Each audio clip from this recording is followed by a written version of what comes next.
Yeah!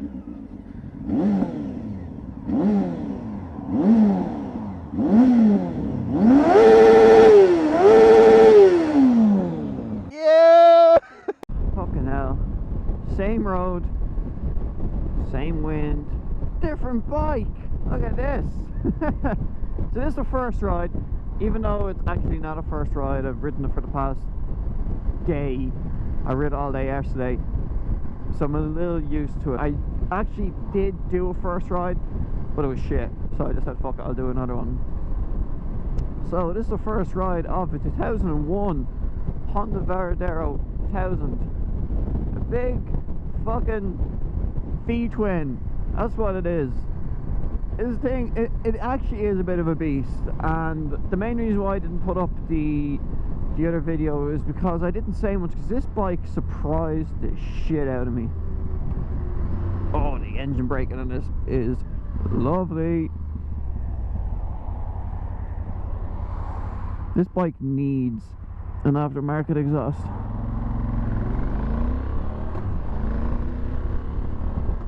There's so much grunt out of this bike. Woo!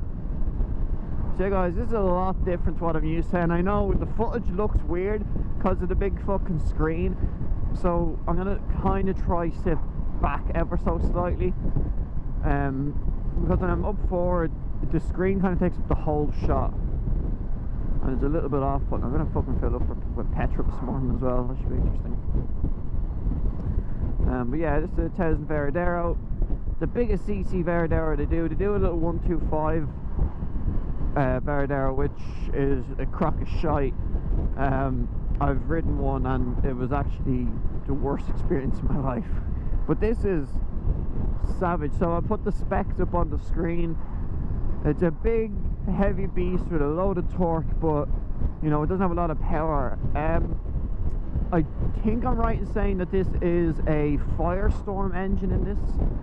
So you know the Honda Firestorms, they're kind of like sports bikes, the older sports bikes. This is the engine from that, apparently. I could be completely wrong. I think I'm right in saying that, but the main difference with this bike than any other bike that I've ridden is the height. So like, I've ridden Celtic Riders V-Strom 650 and I really liked that. It was big and comfortable, but it wasn't big to this level. This is a lot taller. It's so comfortable, like extremely comfortable. The one thing though that I noticed is that on my normal commute my ass got actually really sore, but the rest of me is fine. Like, I'm just all laxy daisy and chilled on this bike.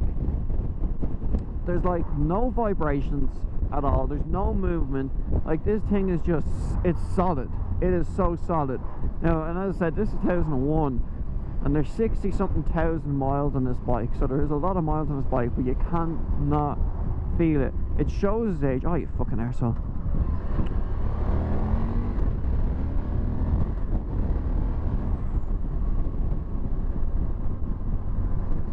It shows its age in like cosmetic change, like in cosmetic ways, but not major at all. And also, it was meant to be pissing rain this morning and it's kind of nice out. It's just very windy, so we'll see how the day progresses. I'm curious to see what this is like. The one thing I noticed yesterday from my ride home, and even now a little bit, even though it's windy, fuck all wind hits you, which is a good thing. But like yesterday, I was absolutely sweating on this bike because I got no air. I even had my jacket open, my sleeves pulled back so the wind could get up my sleeves. It was a nightmare. And also the gearing on this is really long, but there's only like 5 gears. So it's a little bit weird, you know. An extra gear would be very nice. There's nothing special on the dash or on the controls. This one has heated grips, which is nice. There's handguards. The mirrors are actually fucking amazing.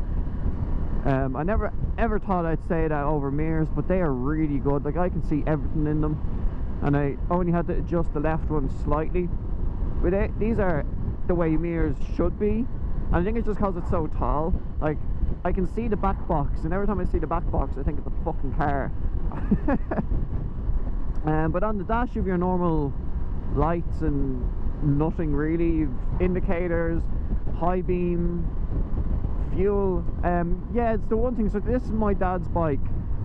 It's the one thing my dad fucking hates about this bike, and I have to agree with him because I'm a bit worried now, because I'm gonna probably fill up this morning.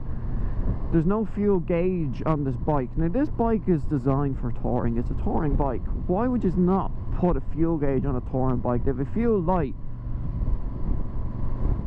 but it makes no sense. Why would you only put a fuel light on the bike? Now I know it's, you know, it's an older bike and blah blah blah. Oh, that first gear is just fucking bleh. You see, second gear is very choppy at low RPM.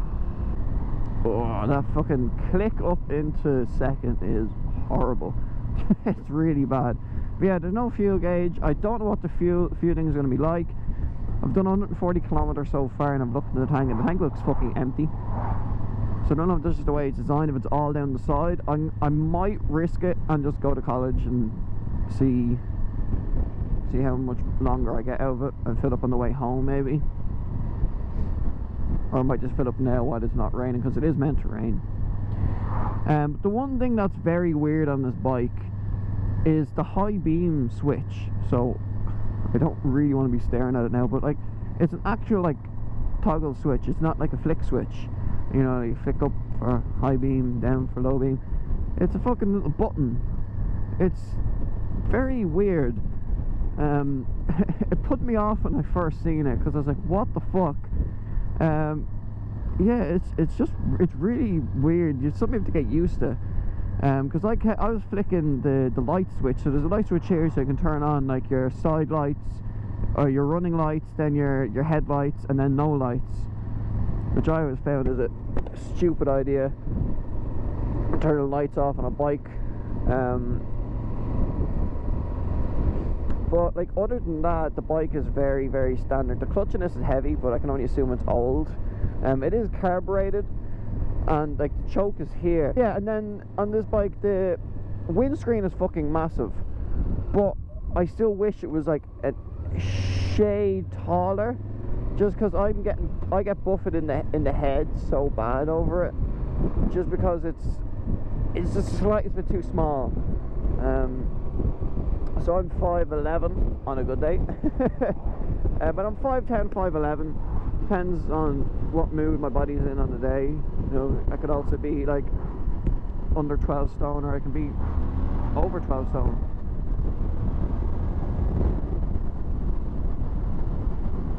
A nice bit of power on this bike for when you need it, and it just fucking cruises.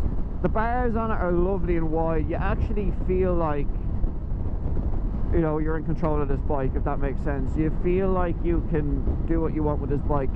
One thing that I'm going to show now is this bike fucking turns, right? Like, effortlessly turns into corners, and it really threw me off yesterday, no, the day before, when I got the bike on Tuesday. Yeah, on Tuesday. I wasn't expecting it to, let's see, oh, headlight on, boom. I wasn't expecting it to turn the way it does. Like, it is so light when you're driving. It is fucking amazing.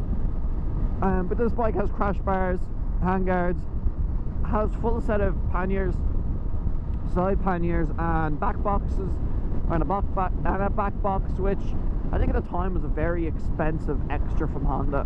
But this bike came with it. They're all color coded. Really roomy seat. Like, the seat is fucking so roomy on this. Even the pillion seat's really, really comfortable. I don't know what size the back boxes are, but they're big. But that is essentially it, guys. The only thing I don't really like about this is the weight. It is stupid heavy, so it's actually really hard to maneuver. Obviously I'll get a bit used to it. So this isn't like a permanent bike for me by any stretch of imagination. This is just my current bike while I'm waiting for a new one, essentially. Hopefully I can get a new one by the end of the month. But anyway, the front brake there's a lot of travel on it, and it's actually very good though.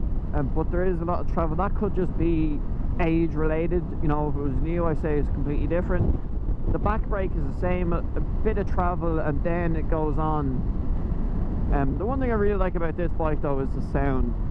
kind of sounds like a tractor when it's idling, because it just goes chick, chick, chick, chick, chick. But like when you're letting off the throttle, it overruns and it spits and it pops, and there's stock cans on it. So I say with aftermarket cans, this bike would sound fucking phenomenal. It would sound so nice. But overall, I'm really impressed with this bike. I'm still really scared of it when I go to Dublin. I can't filter with it just because I don't know like the size of the bike. Like, it's really, really wide, like stupid wide. So I don't think I'll be filtering much with it. And like yesterday, I had to sit in fucking traffic, and I actually hated myself for it, because with the sports bike, with my R6, I would have been able to get in so many gaps, but just because I'm on this, I couldn't. But look guys, I'm going to end this video here. Hopefully you enjoyed this first ride. It's something different. And I know for nearly all my first rides, people always ask me to ride beginner bikes. I am trying. So the way the first rides work for me is these are all like friends or family's bikes. None of my family are beginners or learners, so they've all got, you know, bigger bikes. Hope all of you enjoyed. Like, comment and subscribe. I'll talk to you all in the next video.